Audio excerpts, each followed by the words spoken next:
দেরি হচ্ছে কেন? যাই যাই রাজকুমারী, এই তো এসে গেছি, এক্ষুনি দিচ্ছি। দাসী, দাসী! মিরপুর রাজ্যের রাজা মহেন্দ্রর একমাত্র কন্যা মাহেন্দ্রাণী যেমন সুন্দরী তেমনি জেদি আর অহংকারী। দেশ বিদেশ থেকে তার রূপ দেখতে ছুটে আসে রাজা রাজকুমার থেকে সাধারণ নরনারী। তবে তিনি কিন্তু মানুষকে মানুষ জ্ঞান করেন না। রাজকুমারী চলুন, সবাই আপনাকে দেখার জন্য অনেকক্ষণ ধরে উদ্যানে অপেক্ষা করছেন। করুক, সুন্দর দর্শনের জন্য সময় ব্যয় করতে হয়। এই দেখ, কি চুল বেঁধেছিস তোরা, এক্ষুনি ঠিক কর। আজ্ঞে। কোনো কাজে তোদের মন নেই জানিস তো। আজই রাজা মশাইকে বলে তোদের সবাইকে দূর করব এখান থেকে। না না রাজকুমারী, দয়া করুন, এই তো দেখুন ঠিক করে দিচ্ছি, দেখুন। না, ঠিক করে নয়, আবার নতুন করে বাঁধ। আজ্ঞে।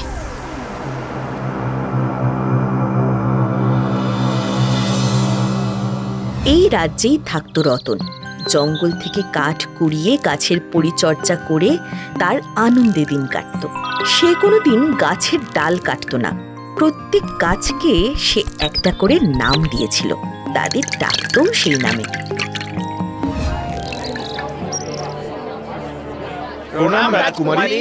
আহা, আমাদের রাজ্যের গর্ব, আমাদের সুন্দরী রাজকুমারী। কি রূপ! আহা! রাজকুমারী, রাজকুমারী, রাজসভায় ভিনদেশের রাজকুমাররা অপেক্ষা করছেন। আসছি, যা। এভাবেই নানা রাজ্য থেকে রাজকুমারীকে দেখার জন্য সাধারণ মানুষ থেকে রাজরাজরা আসেন। আর অন্যদিকে রতনের যত্নে বেড়ে উঠতে থাকে এক আশ্চর্য গাছ। কিরে বুধন, ভালো আছিস তো? এই তো বেলু, তোর গাছে ফল এসেছে রে। রতনের চোখে পড়ে নতুন গাছের চারাটি। আরে, এই গাছটা তো আগে দেখিনি। এটা কি গাছ? এমন সুন্দর পাতা, এমন গাছ তো এই জঙ্গলে নতুন। কিন্তু তোর নাম কি দিই বলতো? জানি তো না যে তোর ফুল হবে না ফল। আচ্ছা, তোর নাম দিলাম আজানু, ভালো না? সময় যায়, ক্রমশ সেই গাছ দ্রুত বড় হয়, ফুল ফোটায়, আর সেই গন্ধ ছড়িয়ে পড়ে সারা রাজ্যে।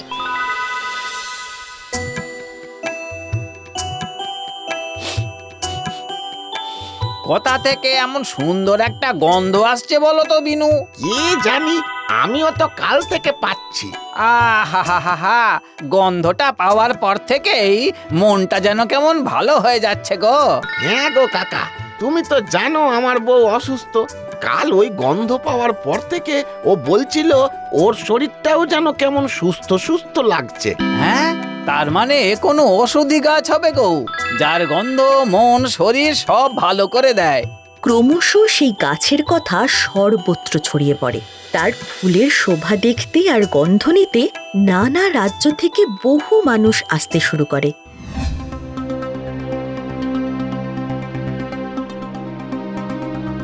পিতা,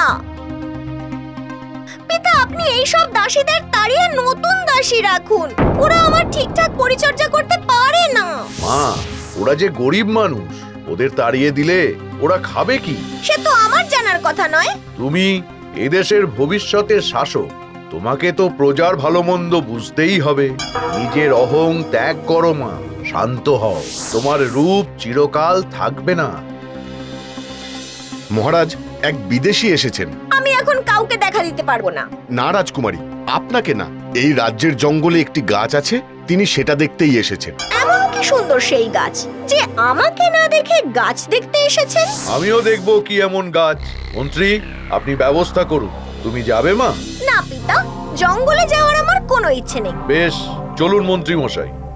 একে একে গ্রামের সাধারণ মানুষ জঙ্গলে উপস্থিত হয় সেই আশ্চর্য গাছের ফুল দেখতে আর গন্ধ নিতে। ও রতন, এই গাছ তুমি কোথায় পেলে গো, আর কবেই বা লাগালে? হ্যাঁ, আমি তো লাগাইনি, ও গাছ এমনি এমনি হয়েছে গো। আমি শুধু ওকে জল দিয়ে বড় করেছি। এই জানো রতন দাদা, এই গাছের জন্য আমার বউ সম্পূর্ণ সুস্থ হয়ে গেছে। যেমন সুন্দর ফুল, তেমন ভালো গন্ধ। এবার থেকে আমরা রোজ আসবো এই গাছের কাছে। ওদিকে রাজকুমারীকে আর কেউ দেখতে আসে না।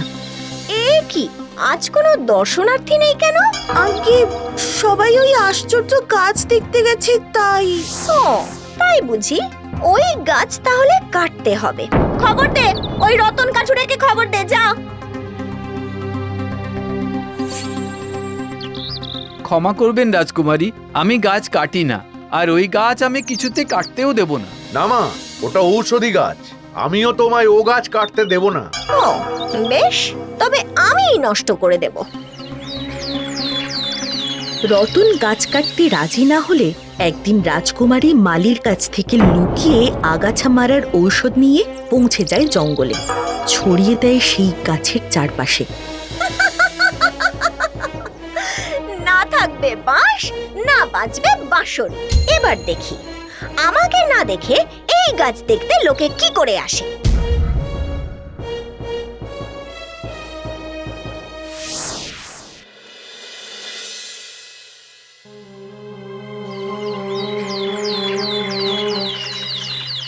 দাসী, কই গেলি?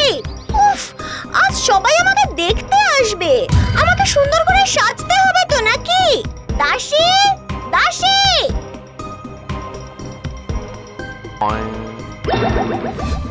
ও মা গো, কে? কে মানে? আমি তোদের এই রাজ্যের একমাত্র রাজকুমারী মহেন্দ্রাণী। না না না, রাজামশাই! দাসীর হলোটা কি? ও মা গো, এ কি হলো? আমার রূপ!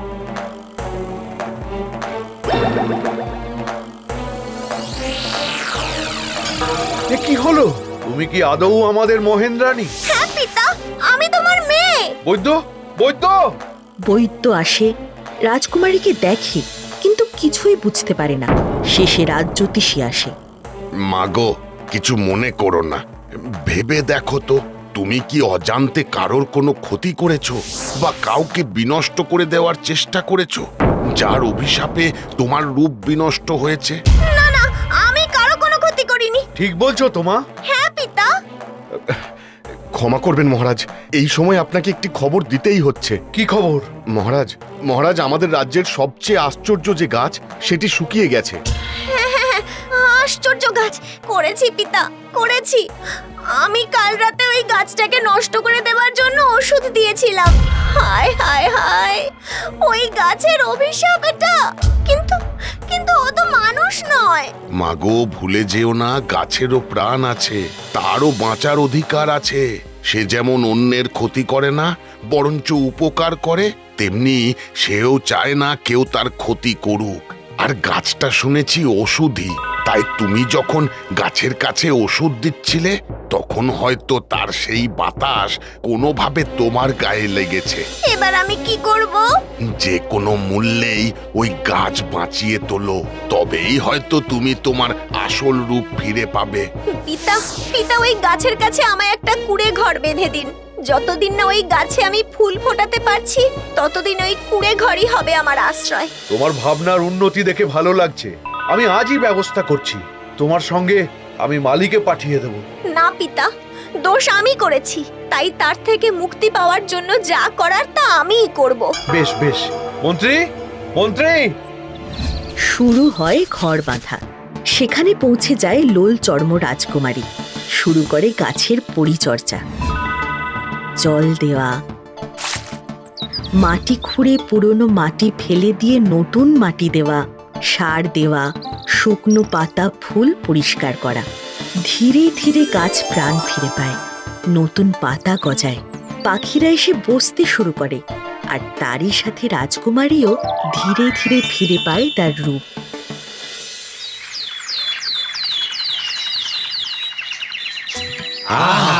কি অপূর্ব! আগের থেকেও রাজকুমারীর রূপ আরো সুন্দর হয়েছে গো। মুখে কি মায়া খেলে যাচ্ছে। যেমন সুন্দর গাছ, তেমন সুন্দর আমাদের রাজকুমারী। মা, মা মহেন্দ্রাণী, ওঠো, ওঠো মা। দেখো, দেখো, তোমাকে দেশ বিদেশ থেকে কত মানুষ দেখতে এসেছে। আহা, রাজকুমারী, আপনি খুব সুন্দর। পিতা, পিতা, আমি কি আবার আগের মতো সুন্দর হয়েছি? হ্যাঁ মা, আগের থেকেও আরো বেশি সুন্দর। জয় আমাদের রাজকুমারীর জয়! জয় আমাদের রাজকুমারীর জয়!